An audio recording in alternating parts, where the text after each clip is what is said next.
This is slide 9 in our World War I unit. The end. Now what? The war would come to an end when Germany surrendered at 11/11/11. Okay? The 11th hour of the 11th day in the 11th month. So at 11 a.m. on November 11, 1918. Okay? 11 a.m., November 11, 1918. So the 11th hour of the 11th day of the 11th month. Okay? Germany officially surrendered. Now, World War I, you ask anybody when it started and ended, they'll tell you 1914 to 1919. That's because the peace treaty is not officially signed until 1919, but the fighting stops November 11, 1918, okay? With Germany's surrender. Now, wars will always be decided or talked about in terms of the number of lives claimed. World War I had been the deadliest war the world had ever known to that point. 10 million military dead, 6 million allies, 4 million central powers, and these numbers are rounded. Another 5 million civilians died in Europe, mostly in Russia. The U.S. military dead, out of 10 million, 116,708. That's it, 116,708. But again, we weren't in the fighting but 8 months, so, that's not a lot, a drop in the bucket compared to 10 million. So the deadliest war the world had known to that point. So 15 million dead in the war. Twice that many, some 30 million died from the flu. A worldwide flu pandemic had hit. As 30 million people died, over 550,000 Americans died from the flu. So twice as many people died of the flu as did the war. So it's a terrible time to be alive. Right? The U.S. contributions in the war were not victories. Okay? Again, the Americans helped in 2 and only had 2 on their own. So it's not military victories. U.S. contributions can be summed up as supplies, money, and manpower. Okay? Food, ammunition, weapons, money, oil, and manpower, but not victories. Okay? Really, it was the prospect of endless U.S. troops that demoralized the Germans. Once the Americans joined the war, that idea that millions and millions and millions and millions more Americans could be sent into the war if we had to, really is what doomed Germany, because they were about at the end of their rope. They were running out of fighters, running out of soldiers. The prospect of millions and millions more Americans being added to the fight really doomed Germany here. Now, once the war is over, we have to negotiate the peace treaty. Okay? And Woodrow Wilson makes a huge mistake. Okay? Wilson goes to Paris to negotiate the end of the war, the peace treaty. Okay? He takes this huge entourage with him of advisors. Wilson is a Democrat, and he takes a grand total of 0 Republicans with him. Now, this is a huge mistake, because any treaty a president negotiates, as you should know from our last unit on imperialism, all treaties have to be approved by the Senate. And the Senate at this time is controlled by Republicans. So any treaty that Democratic President Woodrow Wilson negotiates, he's going to have to get a Republican Senate to approve. And he takes no Republicans with him to Paris to negotiate it. The logical choice was the chairman of the Senate Foreign Relations Committee, a man named Henry Cabot Lodge, Lodge. Henry Cabot Lodge, Lodge. But Lodge hated Wilson, and Wilson hated Lodge. And Wilson thinks, I'll show him. I just won't take him to the peace conference. And that's going to come back to bite Wilson in the butt. This is a huge mistake Wilson makes. Okay? Now, the men negotiating the peace treaty are collectively known as the Big Four. And here you see their picture here at the bottom right. Okay? These are the leaders of the four main Allied nations at the end of the war. Remember, Russia left the war in the middle, so they don't get a say in the end of this. Okay? Here are the names, their last names of them. And they go left to right in the picture.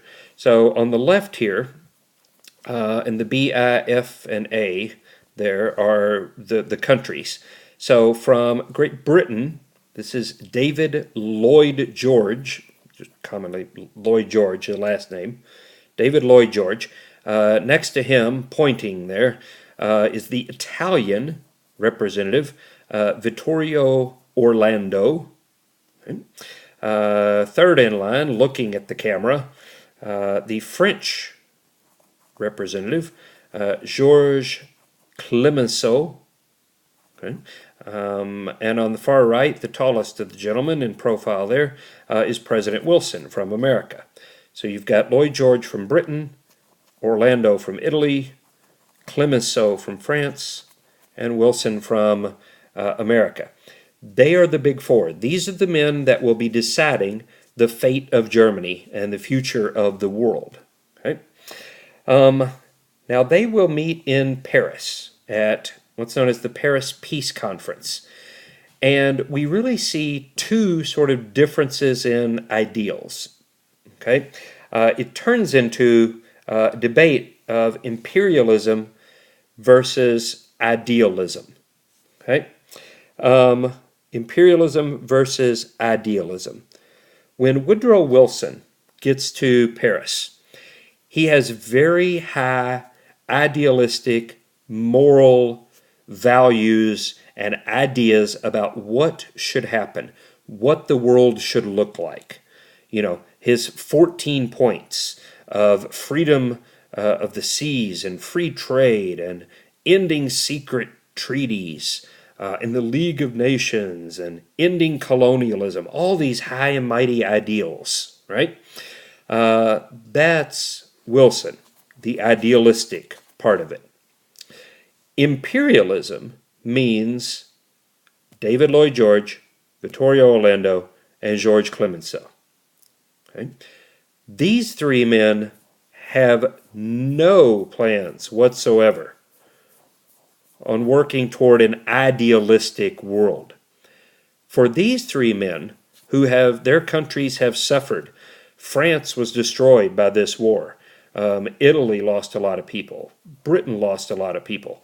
These three men aren't interested in idealism. These three men are interested in revenge. This is their chance to get even with Germany. This is their chance to pay Germany back. And where does imperialism come in? Imperialism comes in with how they're going to punish Germany. They want land. They want to break up Germany, and they want Germany's land. Okay? Now, Wilson realizes, he's a smart enough man, he's a brilliant man, really. Wilson realizes that there's no way,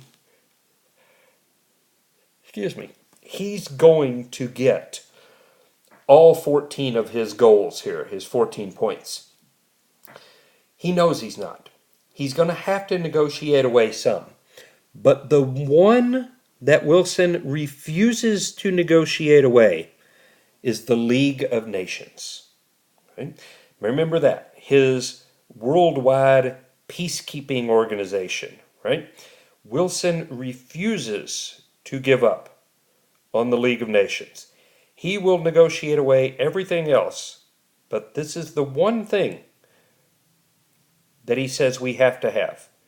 Wilson honestly believes if he doesn't get this, if we don't create the League of Nations, then we're setting ourselves up for another world war. We have to provide countries a place to negotiate and work out their differences peacefully. So he'll negotiate away other things, but not the League of Nations. Okay?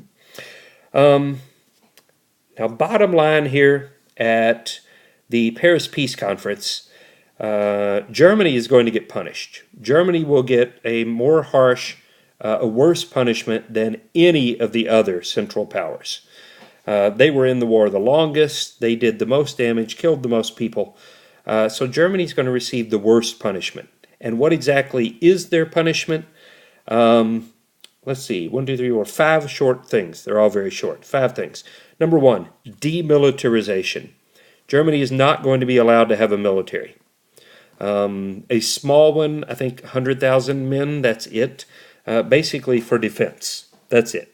So we're going to demilitarize Germany. We're going to take away their big military that they built. Number 2, they lose their overseas colonies. All of the colonies that Germany has around the world, they have to give up. And who's going to get them? Britain, Italy, and France. The big 3 here of the big 4. They want the colonies. They want the resources from it. They want the trade markets from it. So they're going to strip Germany of its colonies. 3, they lose the conquered land. All the land Germany took over during the war, they have to give that all back. And they're going to lose some of their own land too. So they're going to lose a lot of land here. Number 4, reparations. Reparations. Now let me spell it for you because you're going to see it again. R-E-P-A-R-A-T-I-O-N-S.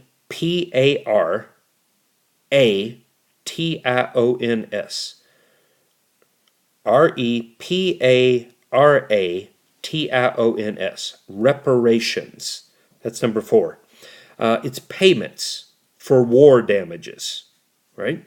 We're going to make Germany pay for all the people they killed, the land they destroyed in the war. How much? $33 billion. $33 billion.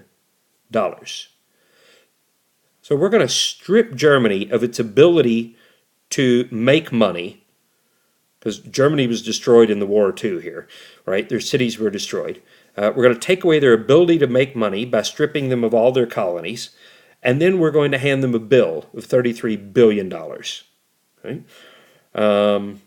It will take decades and decades and decades and decades for them to pay it back. And lastly, number 5, and this is probably the worst because it's the most humiliating. Right? Germany has to accept responsibility for the war. They have to accept responsibility for the war. Germany is going to be made to stand up to the world and say, okay, Allied powers, you were right, we were wrong. You're the big winners, we're the big losers. It's all our fault, we're sorry.